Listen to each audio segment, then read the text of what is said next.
Okay, so we finished the previous day. We finished here normal versus inverted markets. So I'll try to follow the textbook as much as possible, so you'll have easy access to, you'll have easy notes to refer to, and then I'll make my own comments as and when required. So let's look at this here. So here he has used this term called normal market and inverted market. Okay, so this is, as you can see here, he's referring to live cattle initially. So you have two terms, normal market and inverted market. So the normal market is where prices are increasing with maturity, as you can see here. Wheat prices it's any futures price basically. This term is normally used only for forward and futures prices, normal and inverted.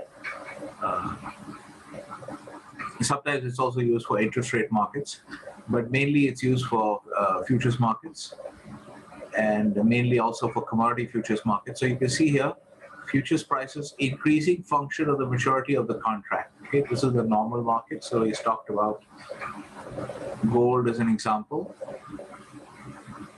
Gold is almost like a currency actually. So the third last column is our focus for this discussion, which is the last traded price. So you can see here gold, as we go forward, maturity wise, longer and longer maturities, the price keeps on increasing.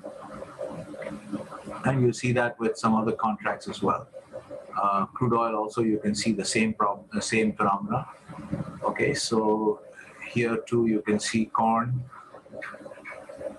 It's the same phenomenon. Okay, so there will be some other phenomena which will be different. Okay, so here you can see a little bit in soybeans, a little bit of a normal market for the first 2 months, but then you see what's going on in there's a little bit of a decline as well. So you can see from 34 it goes down to 21, although the maturity is getting longer.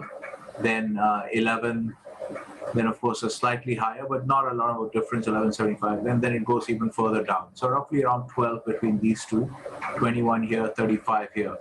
Okay, so this is going down, and you can see wheat is actually normal, and so on and so forth. So basically there are two terms he has used, normal market and inverted market. Okay, so inverted is when the prices are declining with maturity. Now here you'll see a footnote, which I've made a note about. There are two other terms that are used. So let's go back and make our notes here. So there are two other terms which are used, which are called contango and backwardation. So these are the more important terms actually that you need to know about commodity markets. These are actually taken from the footnote. Okay, the corresponding page number here and the backwardation. Okay, so he has made a couple of comments in the footnote. So what I want to just clarify to you is that this part actually I said avoid this part. This is also quoted from the footnote. So I've said avoid this part. Okay, and only think of it this way. So you have normal versus inverted markets. Okay, so we can call this, so it's either contango or normal market.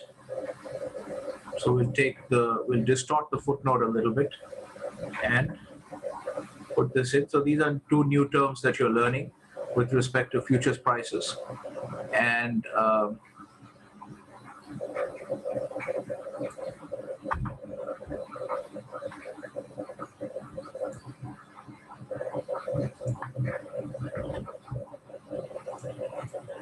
these two new terms that you're learning, and I'm just cautioning you against this kind of definition. This is a very academic definition, and it's not very objective. This is much more objective because you can easily see what the actual prices are, whether there's an increasing trend or a decreasing trend. And sometimes, as you will see, especially in the case of the agricultural products, as you see here in the case of wheat, okay, what happened here?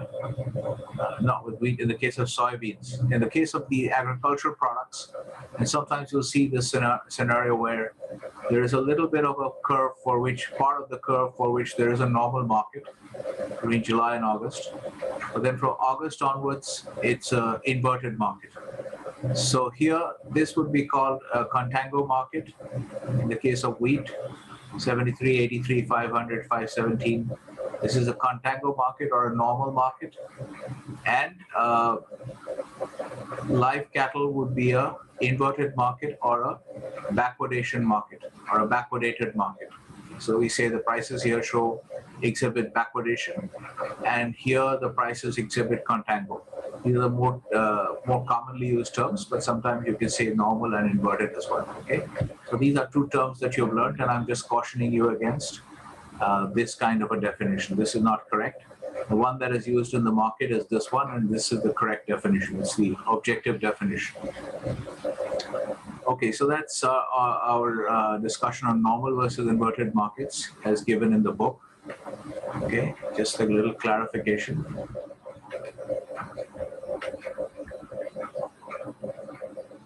Now, before we are going to go on to delivery, I just want to make some comments before, since we are just trying to follow the text. I'm just making sure that if there's anything important that I need to comment on in terms of what is in the book, I'll just go through these.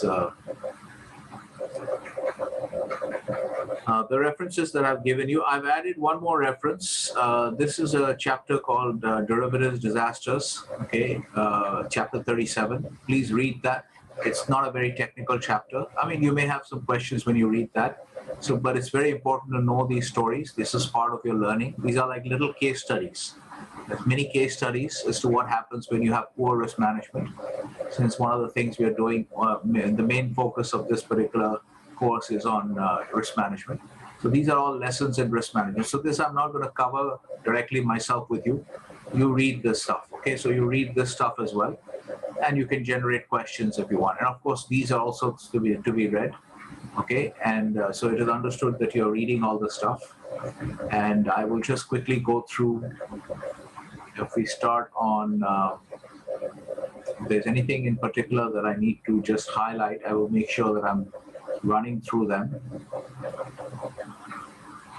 I'll start right from the beginning and just quickly run through the points and see if there's anything to be. This is just starting exchange traded. This is all that stuff. All this stuff you guys read, okay? This is good for your knowledge, understanding a little bit of the history of how the markets have developed. This is good for your knowledge. So read all this. I'm not going to go through everything.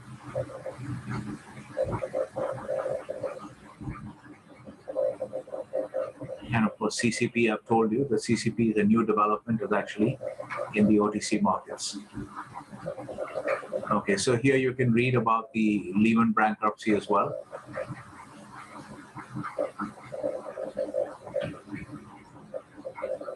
And understand partly why, this is part of the reason why this caused a lot of dislocation and disruption and panic in the markets. And that's really the main reason why all these regulatory responses like the CCP regulation, etc., have come into place. So it's important to understand, know a little bit about the Lehman Brothers bankruptcy. The litigation of some of these things is still going on. This happened in 2008. So the litigation from the credit risk, from the losses due to the Lehman bankruptcy are still going on, actually. Okay, so you want to know about market size, read a little bit about this, understand what systemic risk is. Okay, this is nothing very technical here.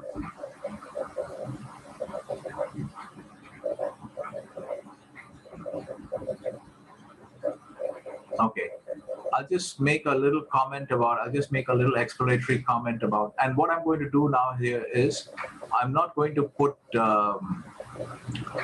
we are not going to put these dates, which I have put. I'll put these dates, this kind of date markers. I'll put them, so there won't be any particular sequence on this note, okay? We'll try to follow the sequence in the book as far as possible. And so what I'll do is I'll just make just explain a few things which you need to know. This is known as this is page actually, near figure 1.1 actually. Let's talk about figure 1.1. I'm just going to go quickly through this to catch up and make sure that we are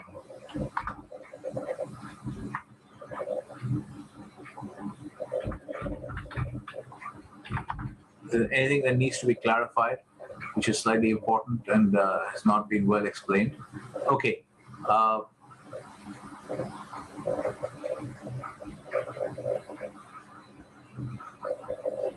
And we have this is an important thing to understand. It has a connection to contract law as well.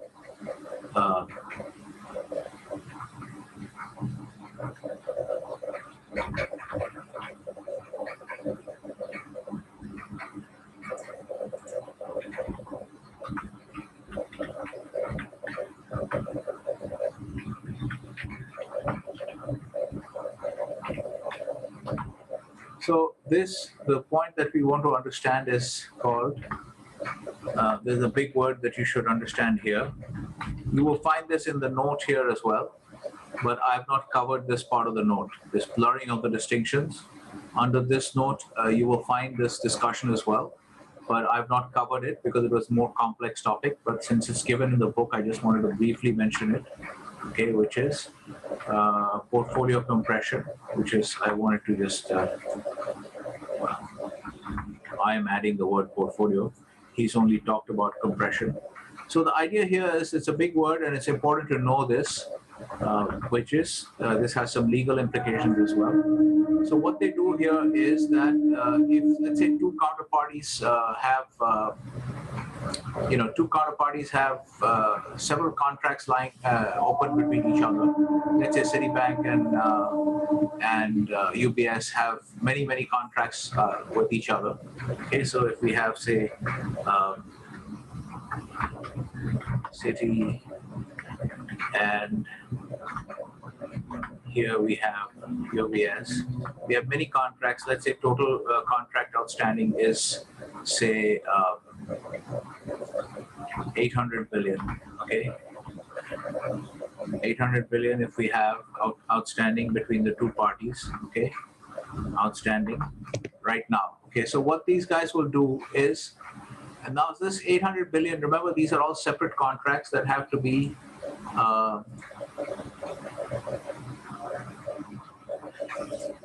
okay, so my voice is breaking. Is it better now?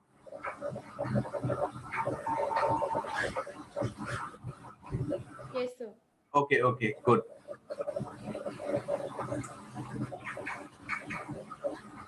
Okay, voice is breaking. Okay, this might have something to do with the internet connection, because I'm getting messages saying your internet connection is unstable. But this is actually my GeoFi device has 2 GB, and this is the first time I'm using it today. So I don't know why this is happening. I guess it's their connection. Because I should have enough capacity. Okay, so I'll just make sure I'm very close to the computer as well. But I suspect it's not that, it's actually the quality of the internet connection. Okay, so suppose they have, this much outstanding between each other, okay? Say, let's say maybe,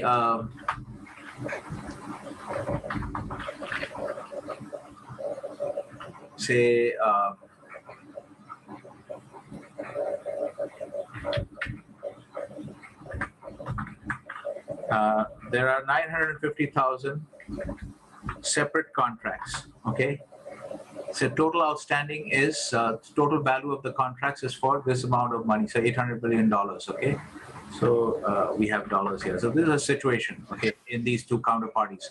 So it gives you an idea also about how people manage risk in the OTC markets. So this is a situation where you're talking about, 950,000 contracts, separate contracts. And many of these contracts might involve actually opposite kind of transactions. Like, so there's one transaction where Citi is selling dollars and buying yen here, but there's another contract where Citi is buying dollars and selling yen. Okay, so these will be treated ordinarily, if there was no intervention, they would be as treated and separately processed as separate contracts. Okay, Whereas although if you look at the net position is, this is very similar to, the net position is much lower than this. Okay, it's very similar to what you guys were doing in your trading so far. Okay, where you look at option contracts you traded or spot contracts, you might have done several contracts in the same market, several transactions, buy, sell, buy, sell, buy, sell. Your net position is much lower than the total of your buys and sells. If you've done many transactions, okay, and you've kind of gone both ways and then come down to a lower position level, so your net position is much lower than your total transaction value. But these guys would ordinarily have outstanding, well, these transactions are done at separate times. Okay, so one day Citi has bought $600 million against the yen from UBS. Then maybe 15 days later, they have sold, $200 million against the yen to UBS. So these are done on separate days. So these are separately outstanding contracts. Now, what will happen is, so what these guys want to do is they want to take a look at the net position. They want to look at all the contracts, look at the net position, and then tear up all these old contracts and write a fresh set of contracts for the net position, okay, which is going to be much smaller than the 800 million. This is basically what is called portfolio compression. So compression, because it's becoming smaller. When you compress something, it becomes smaller. Okay, so that's the idea of portfolio compression. It's a very useful way for counterparties to reduce their total exposure to each other. And this is what they do. This is also sometimes known as netting by novation. Okay, so novation is basically, novation, if you remember, it comes from the word nova. Nova as in Lenovo, the computer firm. Novo is basically new. Nova is also the same concept, the same origin, new. So basically netting by novation means, novation is a legal term whereby you create a new contract and you basically tear up the old contracts. Okay, so you have a new contract and that replaces a bunch of old contracts. But the same economic exposure, the net position remains the same. It's just that the total settlement of the contracts is reduced. So this is portfolio compression. It's a useful thing to know about. It is not sufficiently explained in the book, so I thought I should mention it, just give you an idea. Okay, so this is as far as portfolio compression is concerned. So the rest of it you can read. Okay, as you can see, the OTC market is much bigger than the exchange traded market. Okay, so here you can talk about, you can read about forward contracts. There's some explanation of, well, I haven't really dealt with forward contracts, but so you can read about it here. So you do the transaction on one day and then you have settlement on different dates in the future. 1 month from spot, 1 month. So forward is normally taken as from the spot date. The spot is T+2 and the forward is 1 month, 3 months, 6 months, whatever it is. So this is 1 month, 6 months, 3 months from the spot date. Okay, this is how it's done. So you can see different maturities and they have different prices, obviously, for the different maturities. So you can see that, and these are bids and offers. So you can read this, payoff from forward contracts. You're already familiar with the concept of payoffs. And notice one more thing here, that when you're looking at the payoffs from forward contracts, figure 1.2, this is a point I should mention here briefly. Just put some markers here. Okay, maybe I should put this also here. Yeah. Figure 1.2. Okay, payoffs from forwards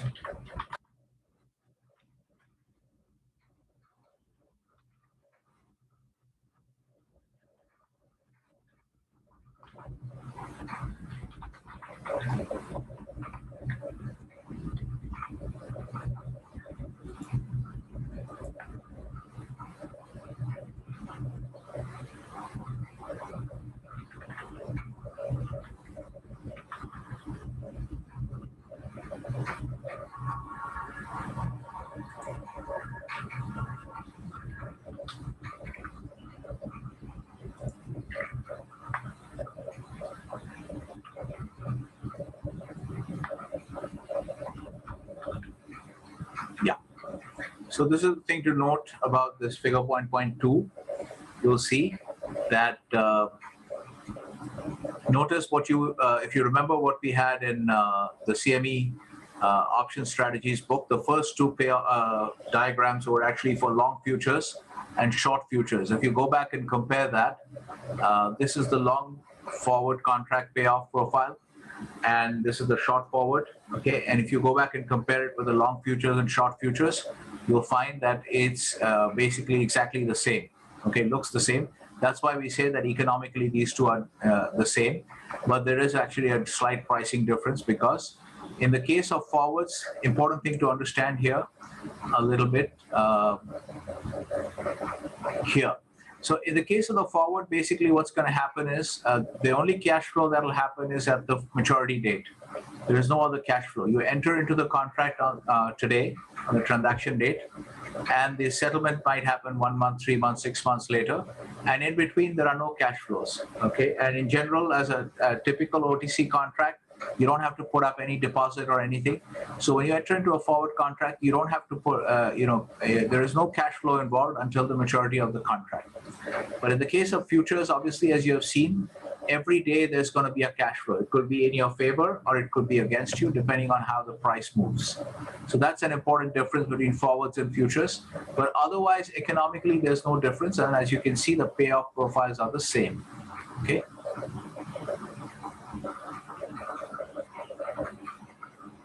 So this is an important point. I think I should just write it here. I mean, there are places in the book where he's talked about it as well, but I'll just mention this is a very important point, actually.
Okay, unless, of course,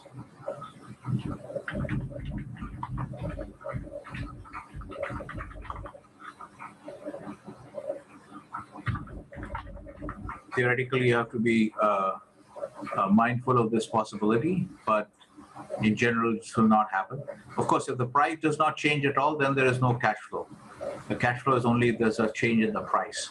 So after you do the contract and it doesn't change at all till the maturity, then there's no cash flow.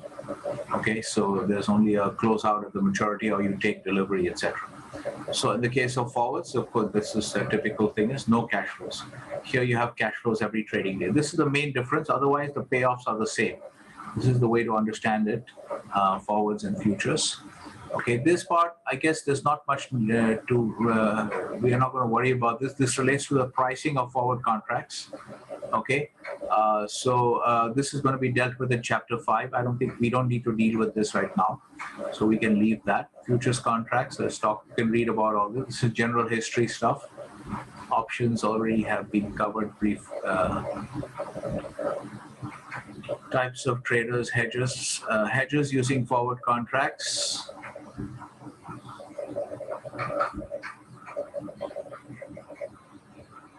You can read about some of this stuff. Okay, you can read this actually. This will be a hedging using forward contracts, under which 1.5, and now they've actually not make this smaller.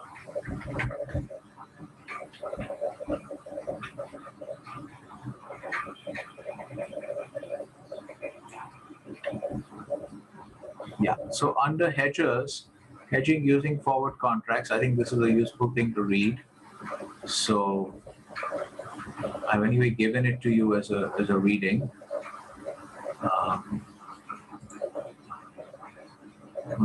Okay, I would just give this one also 1.7. Okay.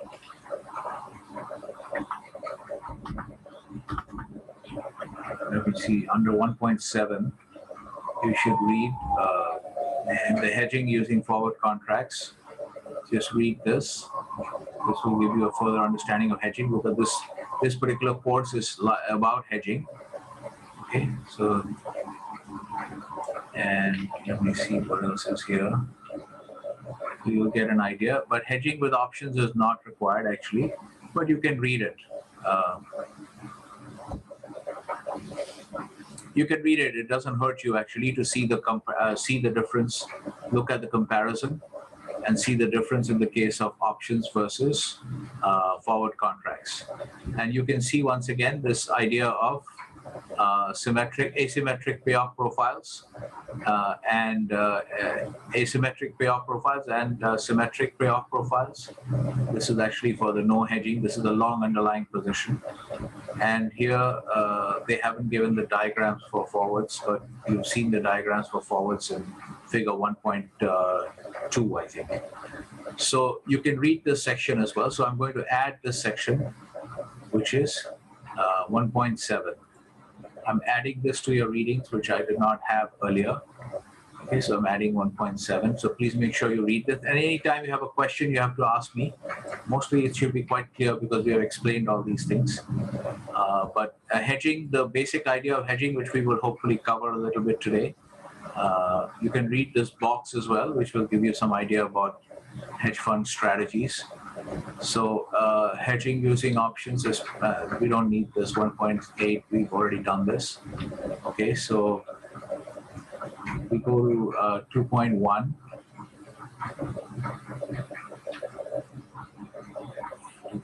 Which is page 23. I just want to make sure that we have, if there's anything that requires a comment from my side, we have completed that. This is some background information. You should read all this stuff. You should read this one. This is important when you look at delivery. So under the note on delivery, I have covered this.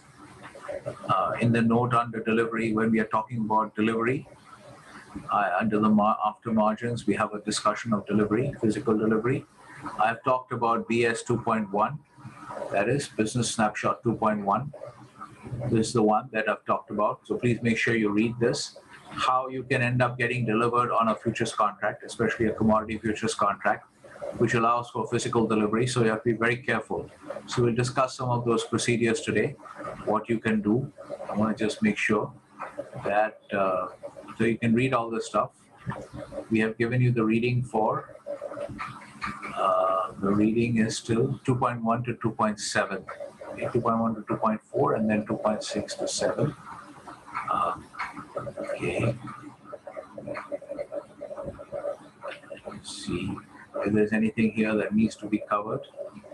Specification of a futures contract, please read this on your own. And you can see, I've already discussed this with you. When you look at the contract specification, this is what is covered in the contract specs, all these aspects. So you will note that there is some kind of specific commodity. And in the case of many physical commodities, you will have particular grades being mentioned. So there's no need to memorize all these stuffs, but all these things. But the idea here is to just understand that when you talk about physical commodities, you have to become very specific because there are various grades of various types of physical commodities. Those who are familiar with rice trading, for instance, you'll know in India as well, we have many different grades of rice, long grain and this and that, and basmati and other kinds of rice. So any agricultural commodity, a physical commodity, there will be different grades involved. So these have all got to be specified, and they are usually specified in the in the description, in the contract specs. Then you have the contract size, which we have talked about. Where are the delivery, place where the delivery has to be made. Which warehouses are acceptable, etc. Those things. Delivery months. We have seen that price quotes. We've looked at price limit. Okay, that's one thing here that we have to understand. Some of you may be familiar with this from tracking Indian markets. Now, here you might have, when you're following Indian markets, when you're following the TV programs, you might hear some certain discussions like upper circuit, lower circuit, etc. It's actually that the word comes from circuit breakers. Okay, so just like at home, when you have, most of you would have at home what we call these MCBs, or mini circuit breakers. So there's a electrical fire or something somewhere, one of the circuits will get shut down. So the main thing of a circuit breaker is to basically shut down activity. And so here in futures contracts, you will have many futures contracts have price limits. Okay, so there will be some price limits. If you look at some of the contracts here, you may see some price limits. If you look at this, and they will be mentioned, price limits will be mentioned. So there are two types of things we are discussing: price limits and position limits. So the terms that you hear on the Indian markets, like upper circuit, lower circuit, it means that usually there's a price fixed on the NSE futures or some other futures contract. There'll be certain 5% up or 5% down, and then trading will stop.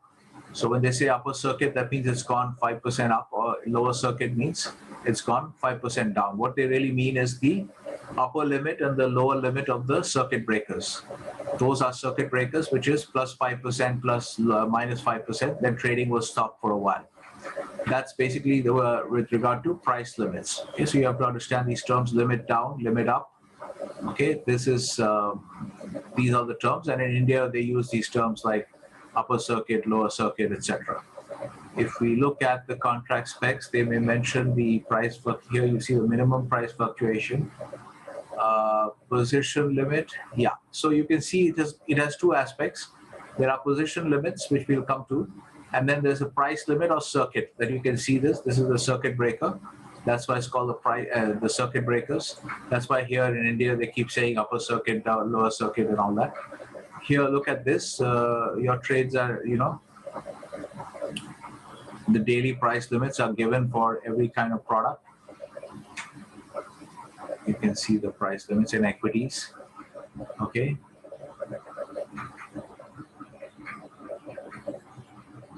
Or there are different types of products, different types of price limits. Again, you don't have to memorize the stuff, but what happens is the only thing we need is that you should be aware that when you're trading physical futures contracts, there are, in many futures contracts, you have limits. Some of them don't have them. It's not necessary that everything will have futures price limits.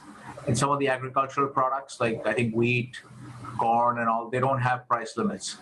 So you have to check for the particular contract that you're trading, does it have price limits? And in that case, you have to go to the exchange website and check, as these guys are telling you to do. Check your daily price limits. If you're trading in some contract, you have to check for the price limits. Does it have price limits, and what are the price limits? Okay, you got to check those. They will give you the figures, so you know that if it goes there, then it will stop trading. Okay. So that's basically what you have to be aware of in the case of price limits and position limits. Okay, basically they try to prevent the speculator class from holding certain types. So here you can see CME position limits. I think they have just downloaded that. Okay, that's an Excel file, so they've downloaded that actually. Anyway, doesn't matter.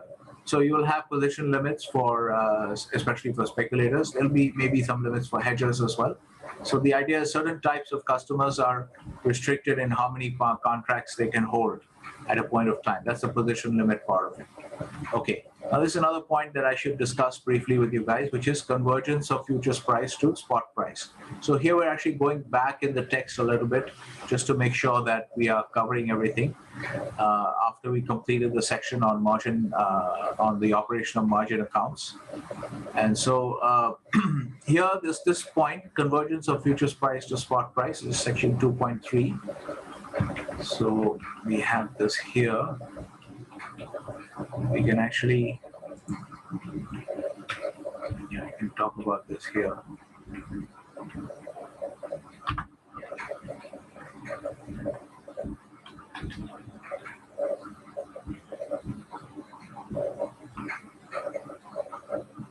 So that we have some kind of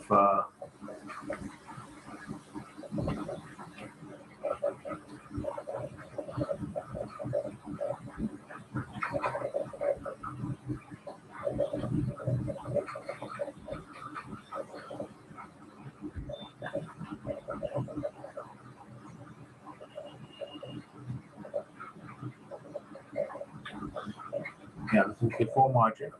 So we'll do it here. Okay. Discuss the convergence part here. Okay.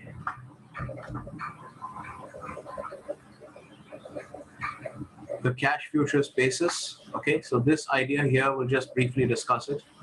And this is, there's another term for this, which is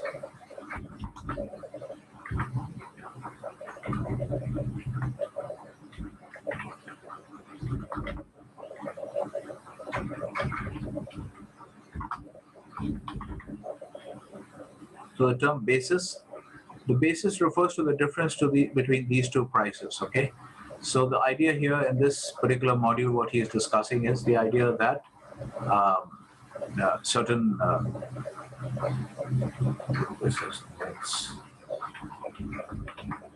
and then we talk about these two nodes. Okay, and then here we talk about convergence. Okay, so this is actually happening in 2.3.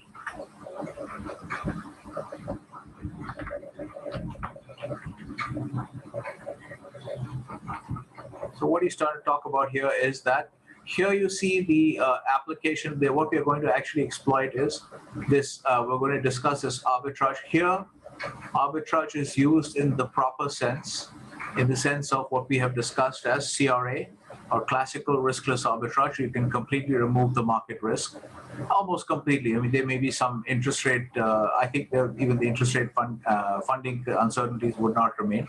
So it is almost a pure arbitrage opportunity, which you can exploit if there is a difference between the two, very close to the delivery dates. Okay, so here you can see that.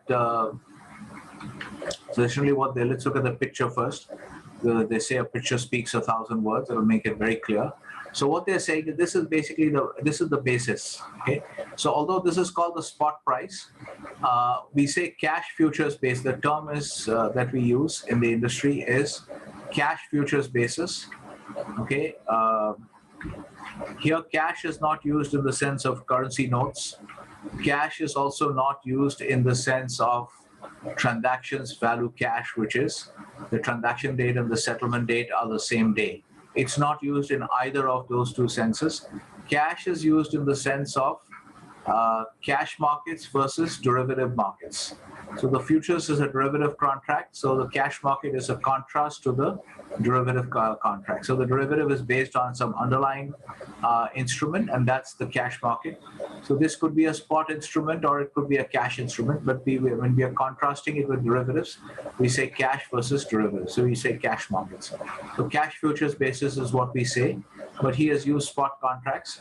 It's the same thing because the futures is referring to this underlying. So here, this would be the derivative market and this would be the cash market. So that's why we say cash futures basis. So this difference is the basis. Now sometimes it might be, cash futures is what we want to talk about. So this is the positive basis, okay, and this is the negative basis. But both cases they tend to converge. That's what we are saying. That as the delivery period, as we get closer into the delivery period, this will converge to one price. and this is going to be made.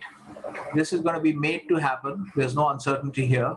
It's going to be made to happen by the application of CRA, and so we'll see here if this this difference is there. It will not persist as we get close to the delivery period, and same here. Okay, and why will that happen? So let's look at some of the examples that he has given. Okay, so you take the first case, futures above the spot. Okay, then what you can do here is, because remember that one of the ways of assessing the fair value of the futures, okay, is what is the synthetic equivalent of the futures price as we are inside the delivery period. So if you remember, the futures price is basically allows you to take or make delivery in the case of physically delivered contracts. Okay, you can see that this is the synthetic equivalent of the futures price is the spot price, because you can take this. So what he's saying is, here you take this, in this first example, where you sell the futures contract, buy the asset, and make delivery. Because you're a short seller here in the futures, so you can decide to make delivery. So if the asset is much smaller, is cheaper, okay, here the cash market price of the asset, and here the derivative market price, which is the futures.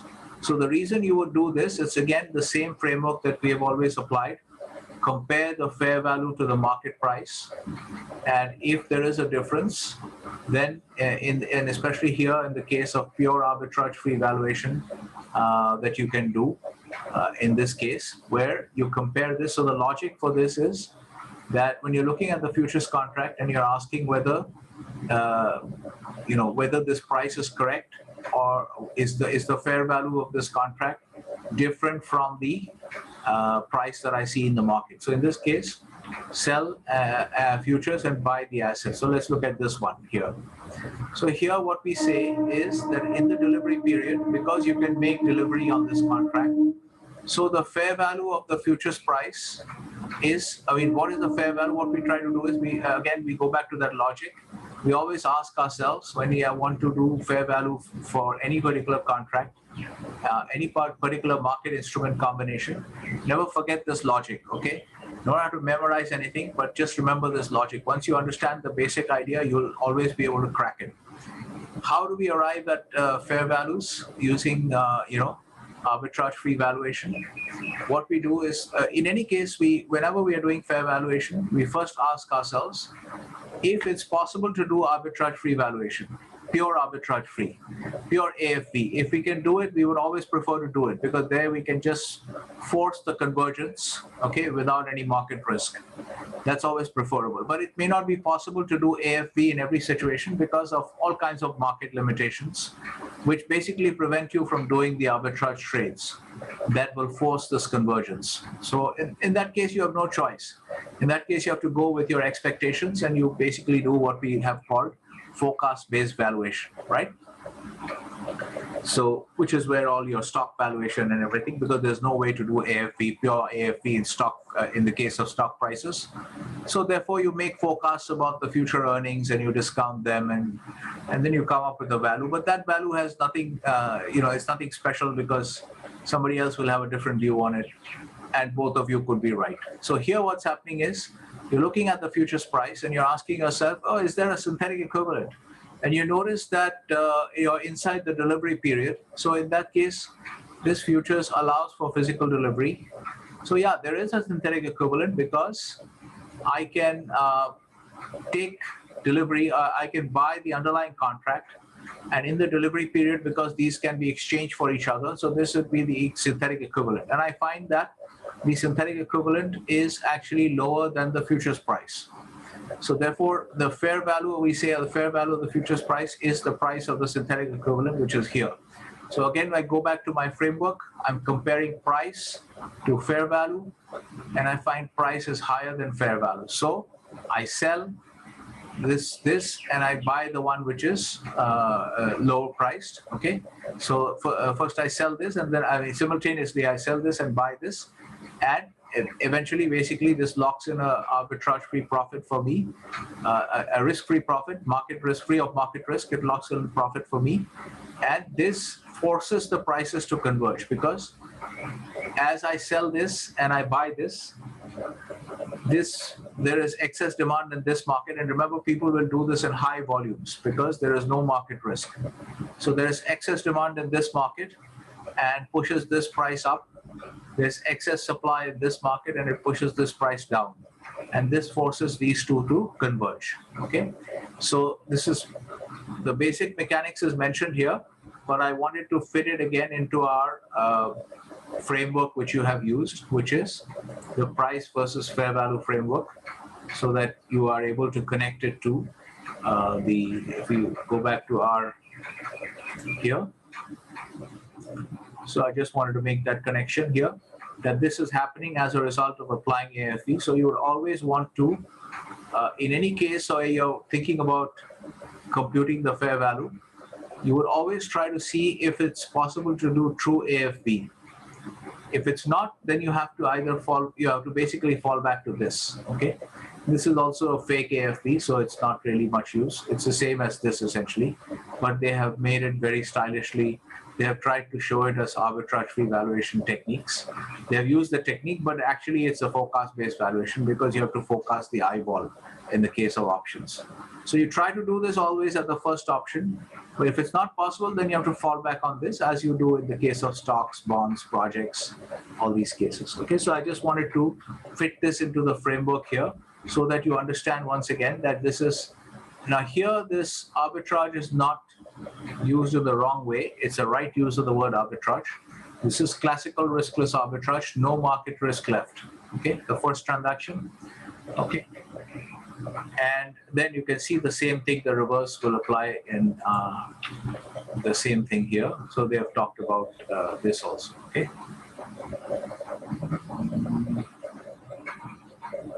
so then we went into margins, which we have already discussed yesterday. Okay, so we had the discussion of margin accounts. Yeah. Maybe we can move it back here. Is it based on a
So this is the framework if you wanted to just mention. Then we have, just to clean up your notes, these are some notes which I have made.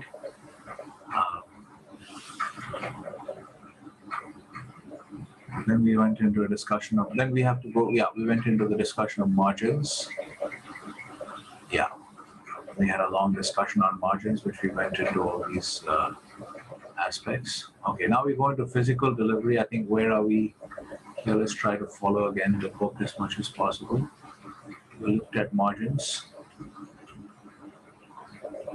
You can read all this. I think I have to.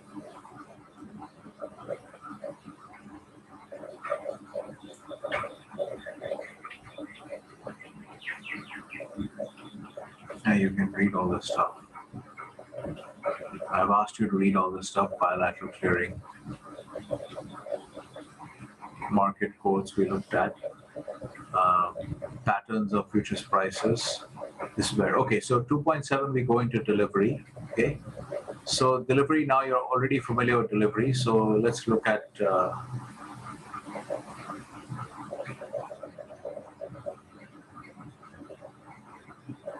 okay, so many things to do with delivery. Let me just make yeah, so there are certain things you can read here.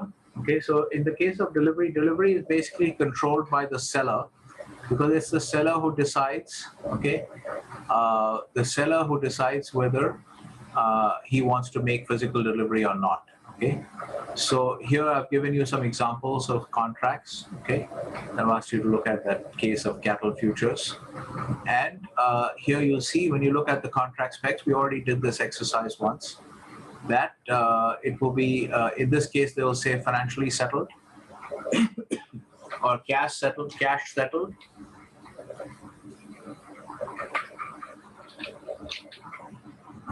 And in this case, you can see this will allow for physical delivery. Okay, these two will allow for physical delivery. So you have to be aware of a contract. When you're trading the contract, you need to know whether it allows for physical delivery. Okay, and so cash settlement is also sometimes called financial settlement.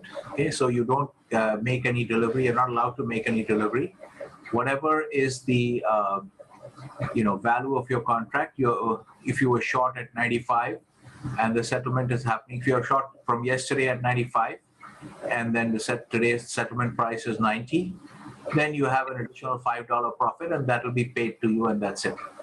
You can't make delivery or take delivery. Okay, so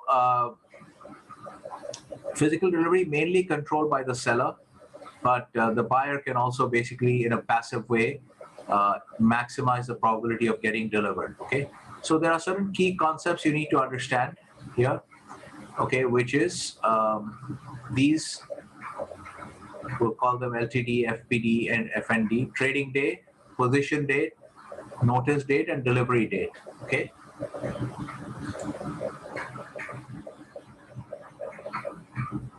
okay, all right. So trading day, position date, notice date, delivery. Now, there's actually a wrong definition in the book, so I have to make sure that I give you the right definition here. You can read this discussion, it's not so important, but yeah, I've just given the reference here. So we need to know about we need to be clear about three terms. Okay, delivery date is pretty clear. I mean, it's common sense. You don't really need to think about it much. You don't need to really learn anything here. Obviously, first delivery date is the first day you can make delivery. Last delivery, the last day you can make delivery. That's fine. What is notice day? Notice day is the first notice, which is what we are most mainly concerned with, FND. So that's when the exchange is going to notify the holder of the long position of delivery intent. And position date is when the short position holder can notify the exchange of delivery intent. So this is actually going to happen first, because this guy starts the whole delivery process, the short seller. So he will notify the exchange that I want to make delivery on my short position. That's going to happen. The earliest that can happen is first position date. And then based on that, the exchange is going to find some guy almost randomly. There may be some cases they have some algorithms that they've mentioned. They take the oldest holder, etc. And but anyway, the exchange will decide how to do this. They will find some guy who is long, and they will assign the delivery to him. Okay, so they'll basically force him. If he has not yet closed out his long position, they will force him to take delivery. So this is basically what's happening here. You can read about this here. So decision to make delivery is made by the party with a short position. Okay, so he issues a notice of intention to deliver to the exchange. Okay, so this is going to happen on the first position date. The earliest date when this can happen is the first position date. You don't have to note down anything. I've given all the definitions here. So this is the first position date. Now what happens when the exchange gets it? Okay, how many contracts, what grade, etc. Exchange then will find a party, because exchange is not going to be sitting with this physical amount of whatever the commodity is, wheat or corn or whatever. The exchange has no interest in all this. They will just pass on everything to the other guy, to the long position holder. So then they will find a guy with a long position to take delivery. Okay. It doesn't have to be the guy who was on the other side initially, okay, because that guy could have closed it out. So they will just find, here they've said usually is the guy with the oldest outstanding long position. Okay, so when you're given a delivery notice, okay, either you take delivery, or if you have an option, then you can pass on the delivery to somebody else. Okay, you can transfer the delivery to somebody else. So this is what happens usually. So, and then you have a warehouse receipt. You don't actually take delivery, like you don't take the wheat and go home with the wheat, but you just accept a warehouse receipt. The wheat remains in the warehouse, it doesn't move. Okay, what you're trading is basically the warehouse receipts. Those are the things that are getting transferred. So the physical trade also works like this. We have some cases in income tax as well, where we are looking at how jute was traded in Calcutta. We did Empire Jute as a case. And there are some other cases of jute mills where basically these are sale of goods cases as well, sales tax, where the trading is happening by transferring warehouse receipts. Okay, so right, so that basically once you take delivery, then you have to pay all the warehousing costs and all those things. So that's why you got to read all this stuff. Now, here you see there's a mistake in the book. Okay, that's why I wanted to highlight this, so you should not learn the wrong things. I'll come to this rules better. Just let me explain what the mistake in the book is. Okay, here, chapter 2.7. Okay, this part is happening here in the book itself. So wherever you can locate this mistake actually, but you should know the right definition. Then you'll know that this is a mistake. Okay, so don't learn from here. The first notice day is the first day on which a notice of intention to make delivery can be submitted. This is not correct. Okay, the statement is wrong. This is actually maybe I don't know what the mistake, how they made this mistake, but this should have been first position date. Okay, so FPD should be FPD. So I've extracted this text here. First notice day, the first day. This is not correct. This should have been first position date. Okay, so watch out for this, and you can confirm these definitions against this thing here. This is a CME group. Obviously, there's a difference of opinion between an exchange website and an academic textbook. I've shown you some other errors also, because the academics don't actually trade futures contracts. So they may make mistakes in terms of detail and things like that. So if there's any difference, so like for instance here, they've talked about order types in this textbook. Somewhere there might be some mistakes in terms of orders. If there's any confusion about any conflicting definition of order type between an academic textbook and the Interactive Brokers website, that's the authoritative source of order type definitions. So always trust the Interactive Brokers definitions of order types. Okay, and the ones I've given you in the note. Don't trust the academic book. Sometimes they make mistakes about order types as well, because they're not actually trading, so they make mistakes in terms of fine details. Okay, so here what we need to learn essentially in the case of delivery, we need to be clear about these three definitions. This is very easy. Delivery date and trading date is also very easy. Okay, so these two are very easy. We have trading day is obviously very easy. Delivery day is also very easy. The part that the new learning really is position day and notice day. Okay, first position date and first notice date, and this is connected to the delivery process. The first position date is the date on which here holder of short position notifies exchange of delivery intent.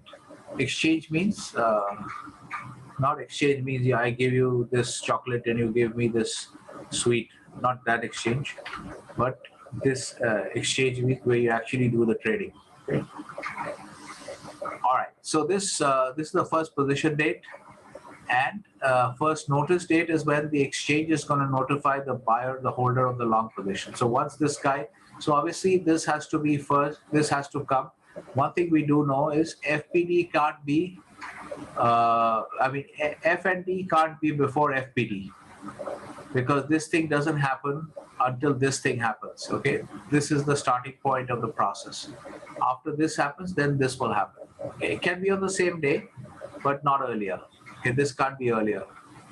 So and delivery and trading is very simple. Okay, so basically here, the main point that we want to learn from here, you can analyze the rules from this, that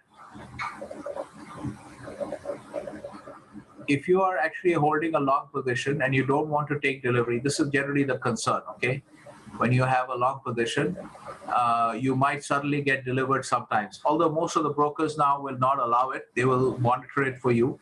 But conceptually, you should be clear about this. If you have a holder, if you're a long position holder in a futures contract which allows for physical delivery, one of the rules you have to observe, okay, these are all the things I'm telling you have to be alert about, okay, like position limits, price limits. If you're trading any futures contracts, check the daily price limits. These are all the things you need to check, okay. Similarly, if you're long a futures contract, this is how we're learning the theory of futures trading. You may not necessarily need it in your trading project, because this is on interactive brokers, and these guys will automatically close your position before you get to this. So they'll take care of it for you, but that's like spoon feeding, so that you should learn the actual theory, so that if you are in a situation where a broker will not do it for you, you should remember to do it. So the rule is, close your position prior to LTD or FND. If you don't do that, FND comes up, then you might suddenly get assigned on a physical delivery, and then you'll have to run around trying to find somebody else to transfer it to. It's a big headache. Okay, so you don't want to get if you don't want to get delivered on as a holder of a long position and a futures contract with physical delivery, you make sure you exit before either of these two. Okay, so that's basically the learning from this sense, and also just to be alert that there is a wrong definition in the book, so you should not learn that definition. Learn it from here, and you can confirm it against the S&P, the CME group pages. Okay, so that's as far as delivery is concerned. Now we'll go back to the book, and we'll see if in the delivery, as far as my in the particular inputs on delivery are concerned, we're going back to the book and looking at delivery. What do we have to look at?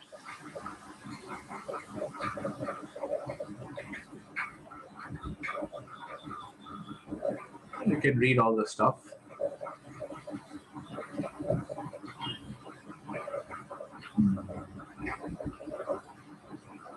Yeah, so this is where the mistake is.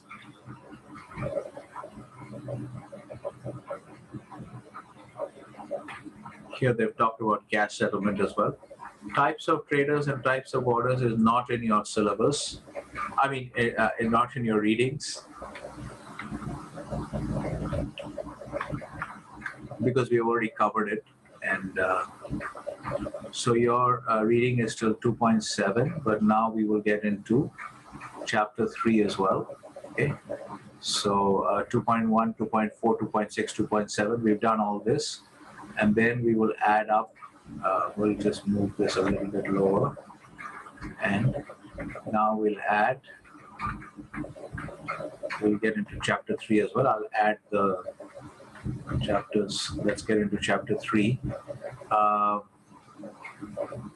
Yeah, chapter 3 is hedging with hedging strategies using futures. Okay, so let's look at this. This is happening on which page?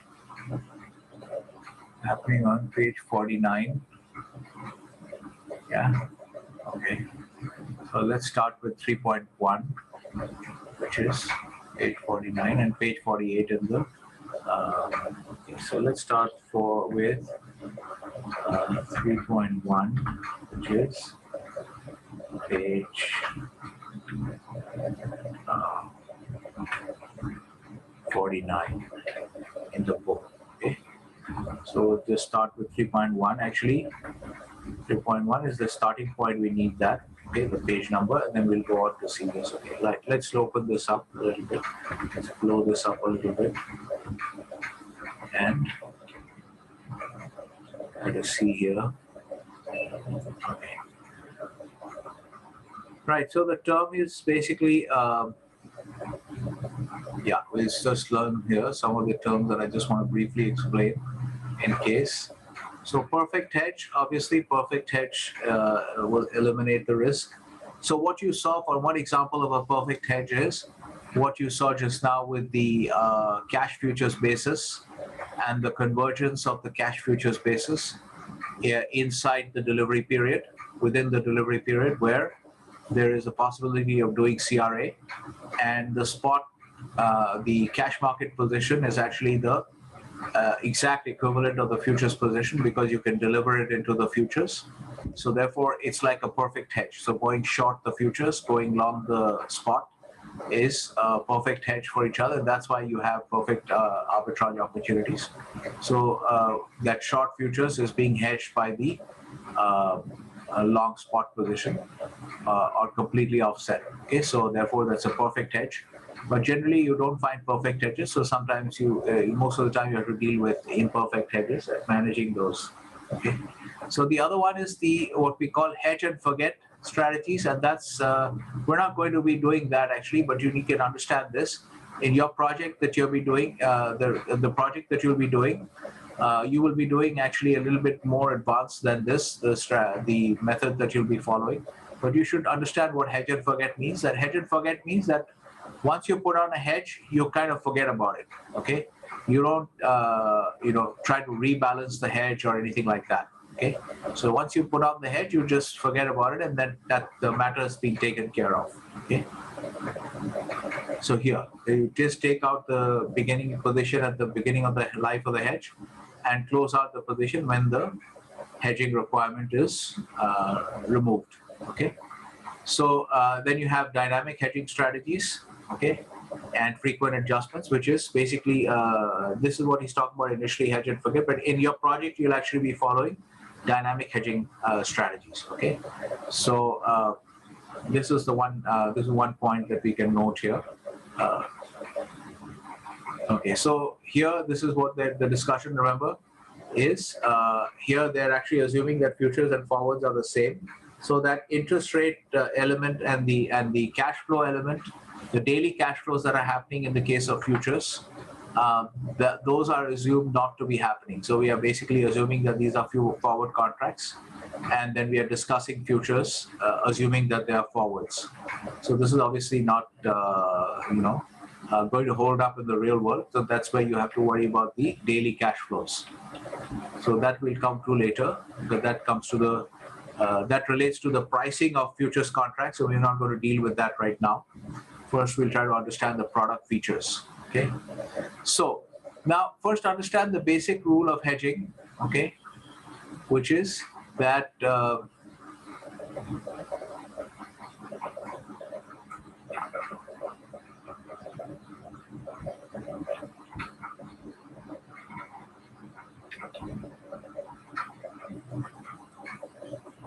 right.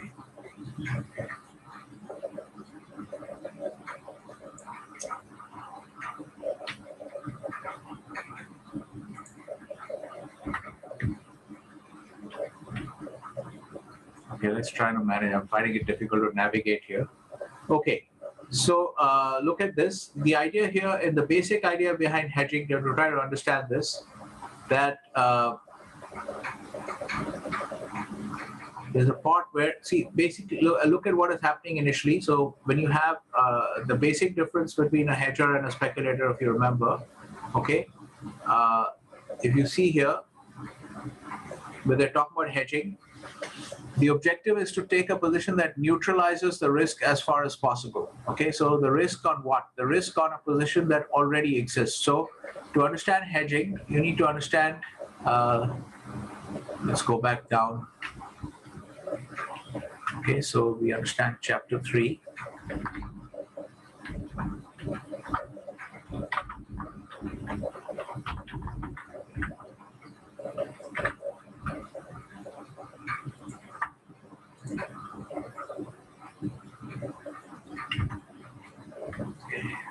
All right. So the important points here are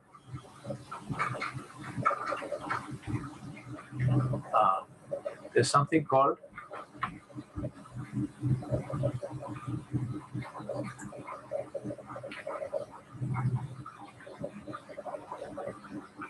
Okay, let's have let's introduce this term. Okay, underlying position. We'll explain what this is. We'll find out. Okay, let's call this UP. Okay, underlying position, and it is basically pre-existing and is risky. Okay. So the point is, when we are discussing hedging, if you look at this, what is he talking about? He's saying, what is he saying? When a company chooses to hedge, the objective is to take a position that neutralizes the risk as far as possible. What is this risk? Where is this coming from? This is coming from the pre-existing position, which we can refer to as the UP, okay, underlying position. It's a pre-existing position, which usually exists because of the company's business, okay, the kind of business it's in. And there is some risk associated with this position. And that's why they're talking about hedging. Remember, the objective of the hedger is to reduce risk, okay? And as we said, our definition of a hedger is that the first transaction should reduce the total risk, okay? So therefore, when you look at these definitions, but let's try and follow what is written in the book and try to relate to some of these concepts. The underlying position. So they have not defined this term called underlying position, but this, when he's talking about the risk, it's actually the risk on the underlying position, which is a pre-existing position which already exists on the company's books, and it has risk. And that's why he's talking about neutralizing the risk, okay? So here they've talked about a company that will gain 10,000 for each 1 cent increase in the price of a commodity and lose 10,000 for accordingly, symmetrically, okay? So why would this happen? This would be obviously somebody who, if you look at this kind of a company, when they're talking about this kind of a company, if they will gain 10,000 for a cent increase and lose money when the prices decrease, okay? If they're going to gain money when the prices increase and lose money when the prices go down, this is obviously a producer of a commodity. Does this make sense to you? This is how we will understand long positions also. That this is the logic for understanding long positions that you have to understand. So if you see here, this company is obviously long. We'll explain this a little later once again in greater detail. But obviously here the company's business is such. I mean, why would they gain 10,000 for increase in the commodity price and lose when the price goes down? I mean, this is a company. Why should a company gain? Why should a company? Yeah. Anyone saying anything? Any question? Okay, I thought we had a sound somewhere. Okay. So the point that you have to understand here is that this neutralizes the risk that they're talking about. This is the risk of a pre-existing position which exists because of a company's business. Here they're talking about a company that will gain if a commodity price increases and lose if the price decreases. This is obviously a commodity producer or a trader a trader who has a long position in the commodity, because that's when you have this kind of profile, right? When a price increases, you make money, and it goes down, you lose money. So now this is what they're talking about. This is the underlying position. So the underlying position of this company is long. And so what he's saying, the hedging logic, here you try to understand the hedging logic. To hedge, the company's treasurer should take a position that is designed to offset this risk. Okay, so the key word is offset. Okay, so should take in this case, you notice that taking a short purchase position that is designed to offset this risk. So you notice a few things about this. So the idea, so let's give you the framework first, okay? So let's clarify, because the framework has not been explained here and he has gone into the actual example. But let's look at the framework. Okay, so you have an underlying position, okay, which is the pre-existing position, and it's a risky position. Okay, so, and this usually exists because of the trade. So because of the kind of business that the company is in, okay? And so what he's talked about here in the case of the short futures position to offset. So the short part will come later, but try to understand this logic, okay? So hedger, we said, really, what is the definition? Remember the definition of a hedger, okay?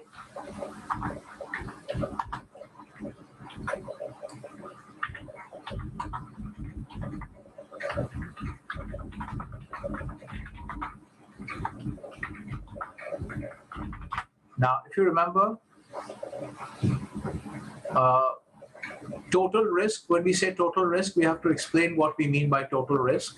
Okay, so we should now define this a little bit before we go on to the rest, although in defining total risk we'll have to use some terms which we have not yet defined. Okay, but let's do that. Okay, so total risk is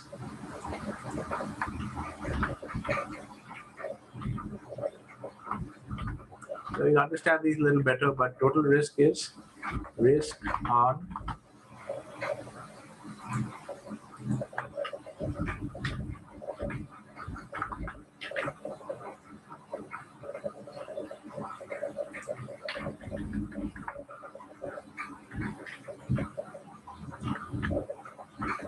keep that.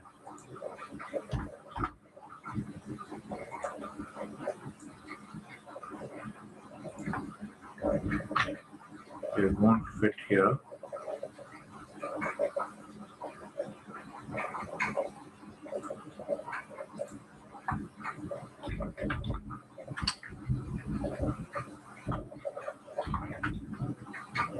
Okay. So maybe if I collapse all this and I don't use underlying position, I've already given this plus risk on hedge position, and what I do is I'll put this up here.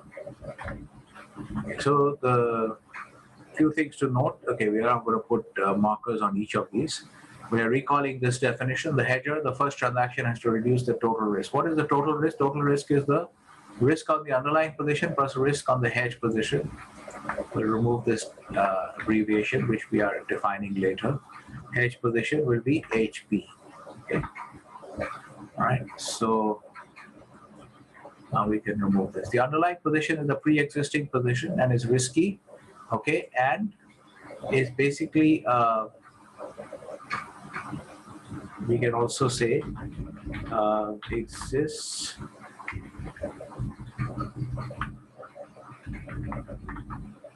I'm not going to write perfect English here, we'll just leave out the and all that.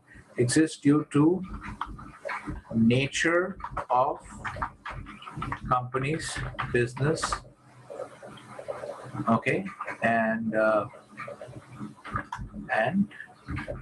transactions.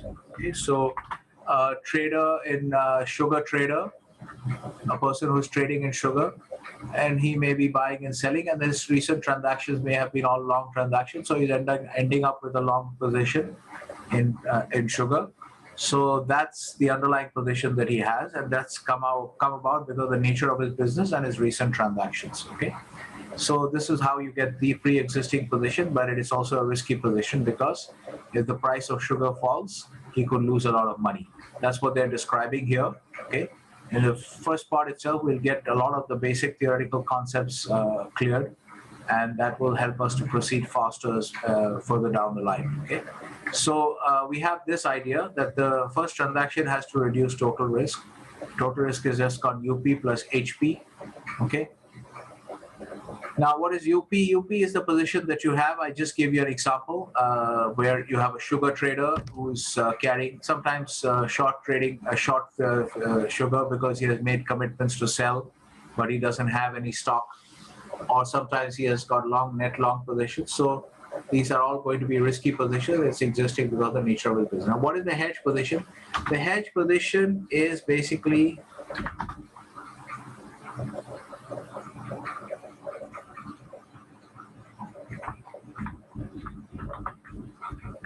now you'll see this word offset is also used in the book. It's a very handy word to remember.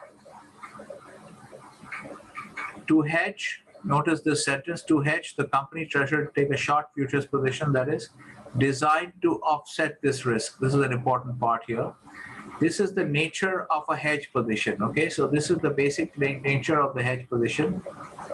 We can actually copy this. Okay.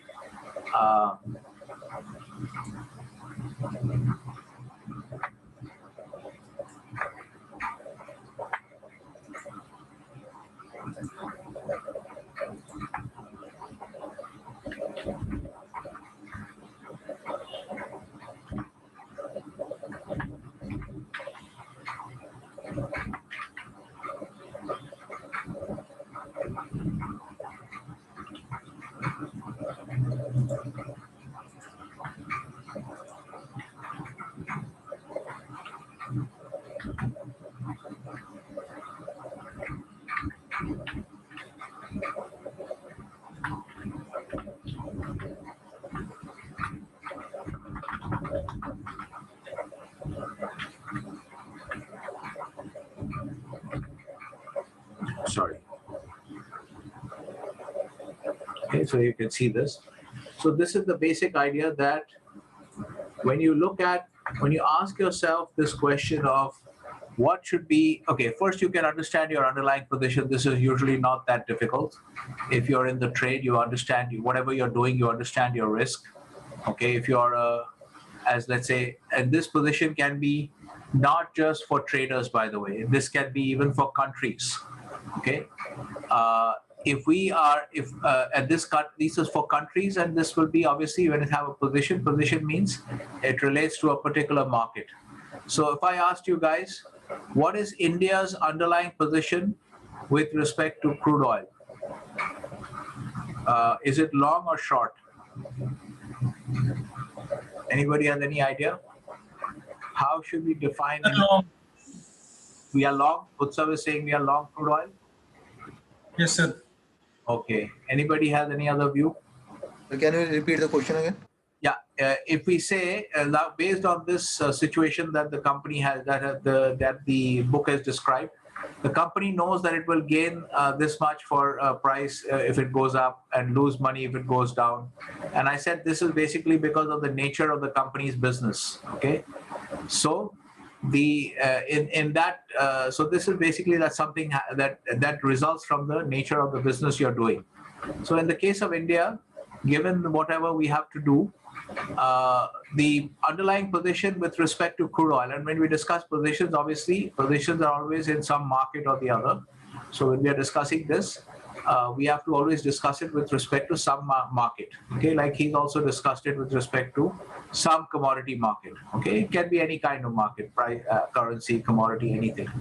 So in the case of India, the crude oil market, my question is, and position, as you know, if it's a position, then position can either be long, short, or square. Okay, so and typically we only consider long and short because We are going long in this, I guess.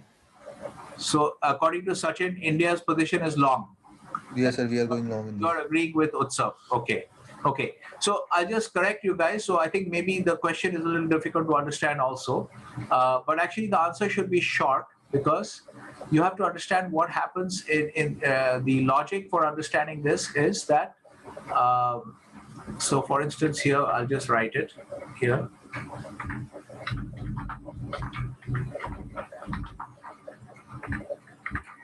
And I'm not going to write underlying position every time.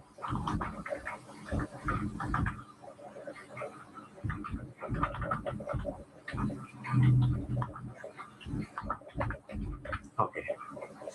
How do you? Okay. So we'll continue in the next class. So we are already now into the hedging theory that will help us to start the project. Okay. Please make sure you're using your TWS regularly, logging in regularly. Don't make let them cancel the account because of lack of activity. Okay, so please keep everything ready and make sure there are no problems coming up. And so the class is dismissed now. You can leave. And if you have anybody has any conceptual question, you can ask it first, and then we'll deal with the administrative questions. And I will also, yes, Vipul has a question. Yes, is a conceptual question. No, sir, conceptual, administrative question. Okay, administrative. Regarding TWS. Wait and see if there's anybody has a conceptual question. Okay, then we'll just let you. Okay, Vipul, go ahead with your question. Sir, how to reset the balance of TWS? You can't reset the balance. You can't reset the balance. The balance can only be reset, I think, by it used to be I was able to set it, but now I think only the broker can reset it. But you can't. The reason we don't allow you to reset the balance is then everybody will